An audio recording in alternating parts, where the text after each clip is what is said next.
Dia melakukan penculikan, pemerkosaan, pencurian, atau nekrofilia, memperkosa mayat korbannya. Namun para ahli berpendapat bahwa korban dari Ted Bundy bisa mencapai 100 orang.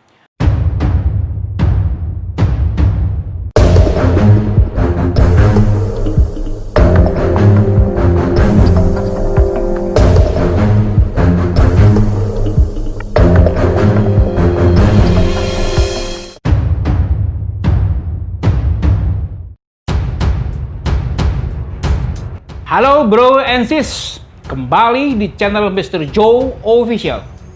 Saat ini Mr. Joe akan membahas kisah kejam pembunuhan berantai yang dilakukan oleh seorang pria ganteng, simpatik, menarik hati para wanita yang telah membunuh sebanyak 30 orang yang diakuinya. Sedangkan dugaan yang belum terungkap sekitar 100 orang lebih. Pembunuhan ini dilakukan dalam 1 dekade. Bahkan bisa jadi sejak masih remaja. Pria bajingan ini bernama Ted Bundy.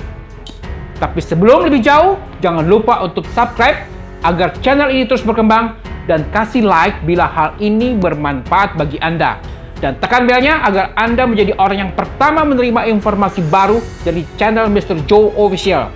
Tinggal tekan di subscribe di pojok di bawah ini menjadi langganan tayangan berikutnya. Oke, mari kita bahas kasus nyata ini.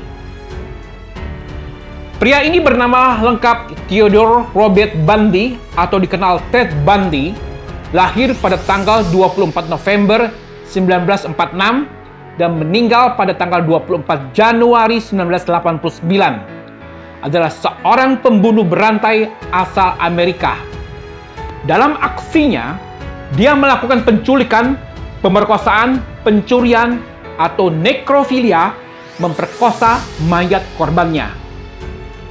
Aksi tersebut dilakukan dengan cara membunuh banyak kaum wanita dan juga anak perempuan muda selama dekade tahun 1970-an. Pada saat dia tertangkap polisi, dia mengakui bahwa telah membunuh 30 orang wanita yang dilakukannya di 7 negara bagian Amerika. Namun para ahli berpendapat bahwa korban dari Ted Bundy bisa mencapai 100 orang. Pembunuhan tersebut dilakukan antara 1968 hingga 1978. Adapun penghitungan korbannya berdasarkan negara bagian untuk total 30 pembunuhan. Di Washington ada 11 korban, termasuk 3 orang yang tidak dikenal. Di negara bagian Utah ada 8 korban, 3 di antara tidak dikenal. Di Colorado 3 korban ini tidak dikenal. Di Florida, 3 korban ini pun tidak dikenal. Di negara bagian Oregon, 2 korban, keduanya pun tidak dikenali. Di Idaho, 2 korban, hanya 1 yang dikenali. Di California, 1 korban dan tidak dikenali. Jumlah korban sebenarnya tetap tidak diketahui secara pasti. Menurut perkiraan bisa jauh lebih banyak, bahkan lebih dari 100 orang. Ted Bundy dianggap oleh banyak korban perempuan mudanya sebagai karakter yang tampan, karismatik, kemudian dia memanfaatkan kelebihannya tersebut untuk mendapatkan kepercayaan dari para korbannya. Dia biasanya mendekati korbannya di tempat umum, berpura-pura cedera atau cacat tubuh. Selanjutnya jerat asmara mulai ditebar oleh Bundy, sebelum akhirnya korbannya tersebut dibawa ke tempat terpencil dan sepi lalu dibunuh. Dia terkadang mengunjungi kembali TKP di mana dia membunuh korbannya. Kemudian mayat para korbannya tersebut diperkosa dan selanjutnya mayat mereka dibiarkan membusuk atau dimakan hewan liar. Bundy juga memenggal kepala para korbannya, setidaknya 12 korbannya yang dipenggal kepalanya. Setelah memenggal kepala korbannya, beberapa kepala korbannya tersebut kemudian disimpan di apartemennya untuk jangka waktu tertentu. Hal ini menurutnya dilakukan hanya sebagai kenang-kenangan dari para korbannya. Awalnya, Ted Bundy dipenjara di Utah pada tahun 1975 karena terlibat kasus penculikan dan percobaan penyerangan kriminal. Ted Bundy kemudian menjadi tersangka dalam daftar panjang pembunuhan yang belum terpecahkan di banyak negara bagian Amerika. Menghadapi tuduhan pembunuhan di Colorado, dia merancang 2 pelarian dramatis dan melakukan serangan lebih lanjut termasuk 3 pembunuhan sebelum penangkapannya yang terakhir di Florida pada tahun 1978. Akhirnya dia menerima hukuman mati dalam 2 kasus terpisah untuk pembunuhan di Florida. Ted Bundy dieksekusi mati dengan menggunakan kursi listrik di penjara Renford di Starke, Florida pada tanggal 24 Januari 1989. Seorang biografer Ann Rule menggambarkan Bundy sebagai seorang sosiopat sadis yang menikmati rasa sakit manusia lain dan kontrol yang dimilikinya atas korbannya, sampai mati dan bahkan telah menjadi mayat. Ann Rule pernah menyebut Bundy sebagai bajingan paling dingin yang pernah Anda temukan. Pengacara Polly Nelson mengatakan Ted Bundy adalah definisi kejahatan yang tidak berperasaan. Untuk itu, Mr. Joe akan bercerita mundur sedikit siapa itu sebenarnya Ted Bundy dan bagaimana kehidupannya sehingga dia bisa menjadi seorang pembunuh kejam berdarah dingin. Kita mulai dari masa kecil dan remaja muda Ted Bundy. Ted Bundy tinggal dengan nenek kakeknya dari sejak kecil, di mana mamanya sendiri dianggap sebagai kakaknya, Ted Bundy, sedangkan ayah kandungnya tidak pernah jelas siapa namanya.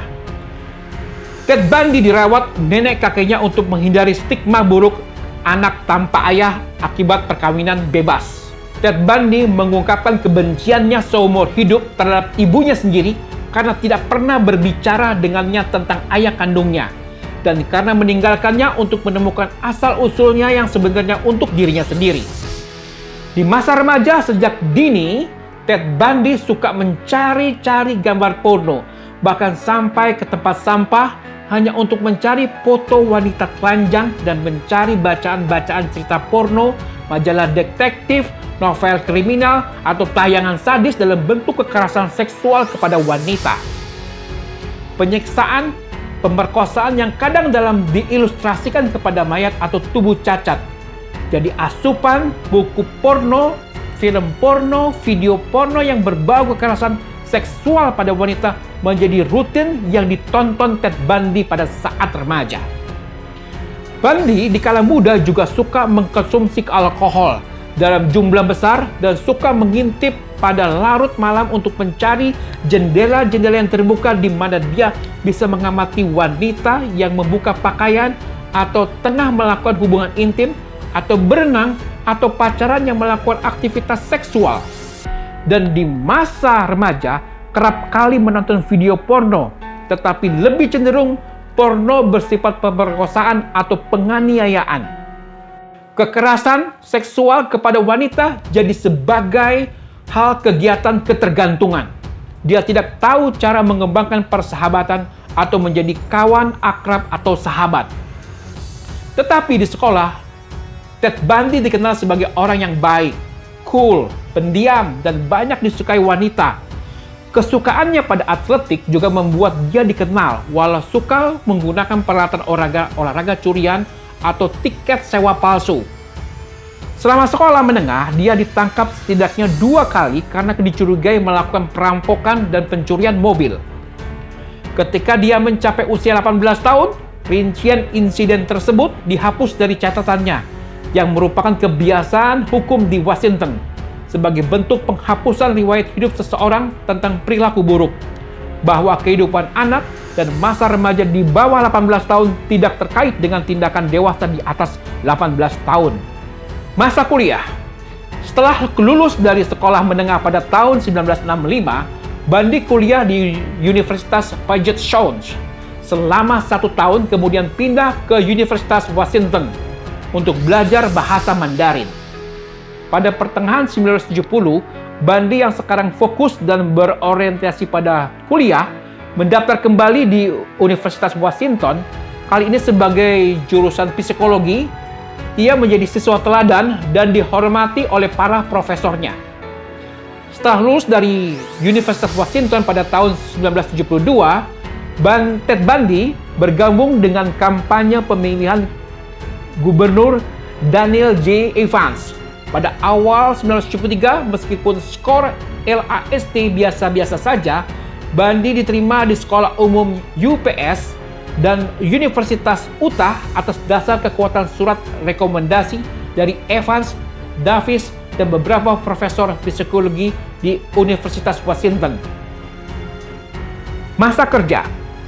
Pada awal 1968, dia keluar dari perguruan tinggi dan bekerja di serangkaian pekerjaan berupah minimum, juga menjadi sukarelawan di kantor kampanye Presiden Nelson Rockefeller di Seattle, di mana Bundy menjadi supir dan pengawal dari Arthur Fletcher. Selama kampanye Fletcher untuk Letnan Gubernur Negara Bagian di Washington.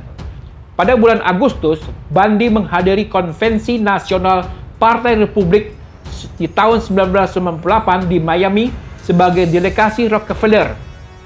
Saya kasih info, Rockefeller adalah politisi dan orang kaya yang terkenal di Amerika. Pada tahun 1991, dia mengambil pekerjaan di pusat krisis hotline bunuh diri di Seattle, di mana dia bertemu dan bekerja sama dengan Anne Rule, seorang mantan petugas polisi di Seattle.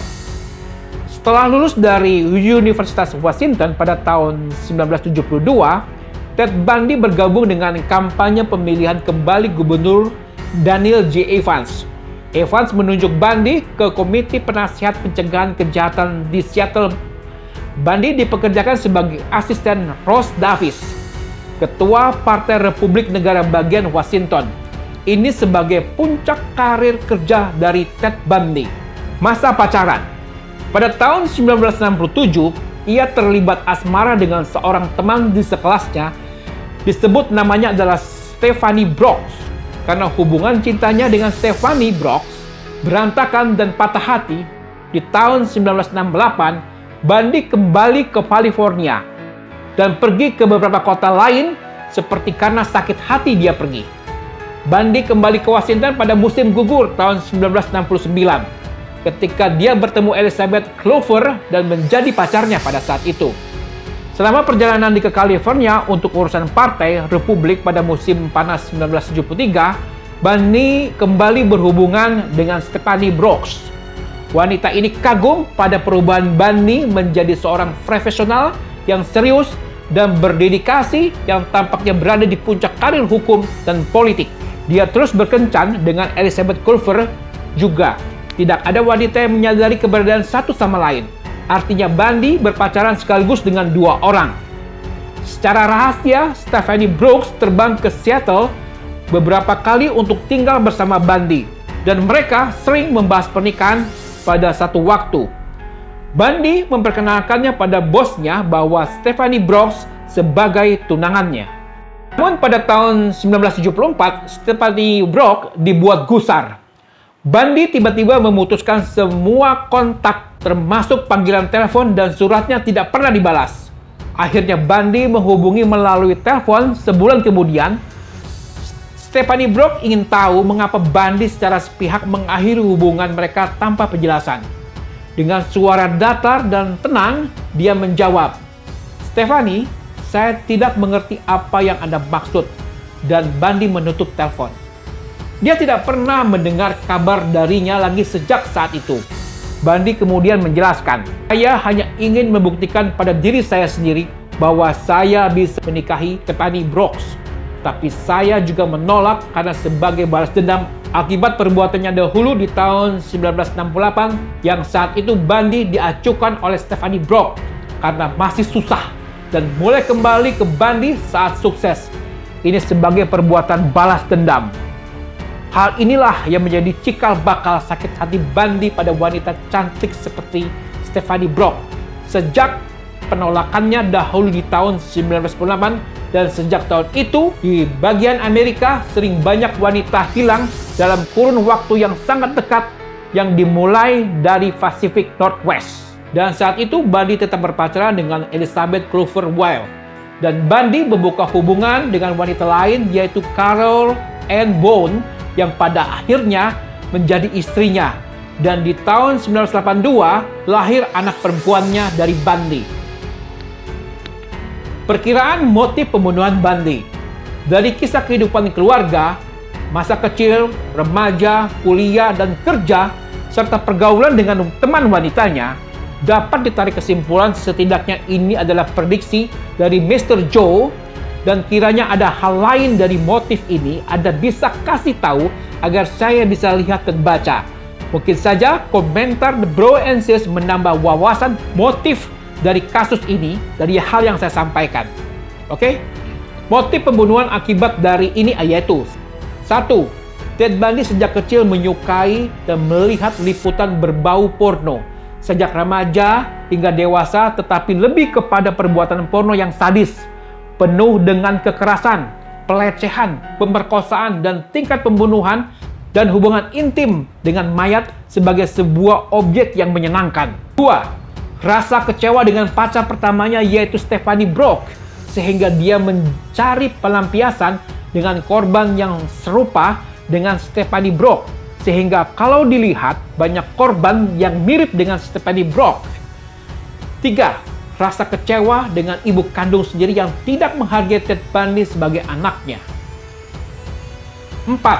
Ted Bundy mempunyai pesona karena gantengnya sehingga banyak wanita yang tunduk kepadanya dan bisa mengambil hati wanita pada awal pertemuan, tetapi begitu melihat pekerjaan atau kehidupannya dia merasa direndahkan, atau Bundy tidak ingin mengetahui pekerjaan atau usahanya, sehingga banyak dari korban dibunuh saat awal pertemuan karena tidak percaya diri pada kehidupannya sendiri dari Ted Bundy.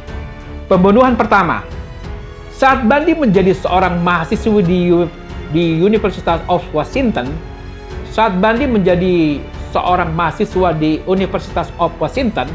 Ted Bundy jatuh cinta dengan seorang wanita kaya, raya, dan cantik yang berasal dari California.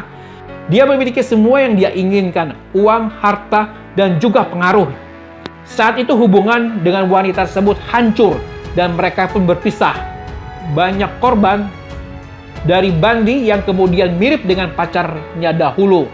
Cirinya adalah wanita yang menarik dengan rambut panjang dan gelap. Pembunuhan juga biasanya mengikuti pola yang sangat mengerikan. Dia sering memperkosa korbannya sebelum akhirnya membunuh mereka.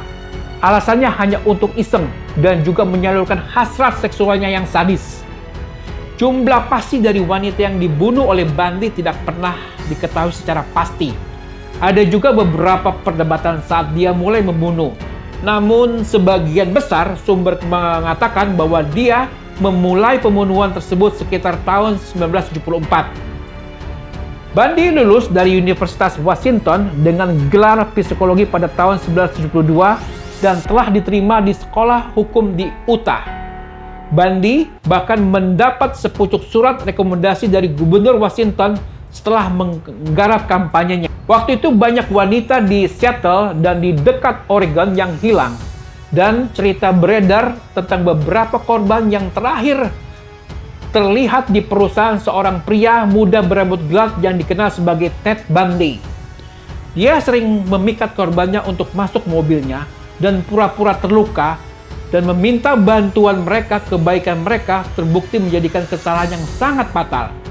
Bundy pindah ke Utah pada musim gugus 1974 untuk bersekolah di sekolah hukum, dan wanita juga mulai menghilang di sana. Tahun berikutnya dia diperiksa oleh polisi, namun di dalam kendaraannya polisi menemukan linggis, masker, tali, dan bogor serta lain-lain. Bundy kemudian ditangkap karena memiliki alat-alat ini, dan polisi mulai mencium dan menghubungkannya dengan kejahatan yang mengakibatkan banyaknya wanita yang menghilang pada saat itu. 2 tahun kemudian, Bundy didakwa atas tuduhan pembunuhan atas kematian seorang wanita muda di Colorado. Bundy kemudian memutuskan untuk menjadi pengacara sendiri dalam kasus ini. Dalam perjalanannya ke gedung pengadilan, Bundy kemudian melompat keluar jendela dan melakukan pelarian pertamanya. Akhirnya dia ditangkap 8 hari kemudian. Akhir dari kejahatannya, pada bulan Desember 1977, Bundy melarikan diri dari tahanan lagi. Dia keluar dari lubang yang dia buat di langit-langit selnya. Kemudian dia melarikan diri menuju Tallahassee di Florida. Di sana pada malam 14 Januari 1978, Bundy kemudian masuk ke rumah mahasiswi di Chi Omega di Florida State University. Dia kemudian menyerang 4 dari wanita muda tersebut dan kemudian menewaskan 2 dari mereka. Pada tanggal 19 Februari, Bundy juga menculik dan membunuh seorang gadis berusia 12 tahun yang bernama Kimberly Leach. Kejadian ini menandai berakhirnya pembunuhan dan kemudian akhirnya polisi menangkap pada akhir Februari. Pada bulan Juli 1979, Bundy akhirnya diadili dan dihukum karena 2 pembunuhan mahasiswi Chi Omega. Bukti paling jelas berasal dari kejahatannya, yaitu dari tanda gigitan di salah satu jenazah. Itu adalah salah satu ciri khas dari korban yang dibunuh oleh Bundy. Dia akhirnya diganjar hukuman mati untuk kejahatan tersebut. Bundy kemudian menerima hukuman mati lagi pada tahun berikutnya dalam pembunuhan Kimberly Leach. Akhir kehidupan Bundy. Bundy berjuang untuk hidupnya, menghabiskan bertahun-tahun hidupnya di dalam penjara di selnya, untuk selanjutnya menunggu eksekusi mati yang akan diterimanya. Bundy mencoba menangani kasusnya sendiri hingga ke tingkat Mahkamah Agung Amerika Serikat, tapi ditolak. Bundy bahkan menawarkan informasi tentang beberapa kasus pembunuhan yang tidak terpecahkan agar terhindar dari kursi listrik di Florida. Namun semua itu sia-sia belaka. Usahanya ditolak oleh hakim. Pada tanggal 24 Januari 1989, Bundy bertemu dengan nasibnya di penjara negara bagian Florida. Dia meninggal sekitar pukul 7.15 pagi di kursi listrik yang dengan tekanan 2000 volt selama 1 menit. Dikenal sebagai Old Sparky, di mana dia di detik-detik kematiannya, Ted Bundy menangis terseduh-seduh dan banyak mengeluarkan air mata dan memohon dibatalkan eksekusi matinya. Kalau saja disadarkan hal ini ke Ted Bundy, bahwa beberapa wanita yang sama meminta kepada Ted Bundy untuk tidak diperkosa atau lebih jauh dibunuh, tetapi saat itu Ted Bundy yang kejam dan sadis tidak pernah melihat, mendengar permohonan puluhan wanita tersebut. Bahkan hampir 100 wanita menjadi kekejamannya. Kalau saja bisa disadarkan hal ini ke Ted Bundy, berapa banyak wanita yang sama meminta kepada Ted Bundy untuk tidak diperkosa atau lebih jauh dibunuh.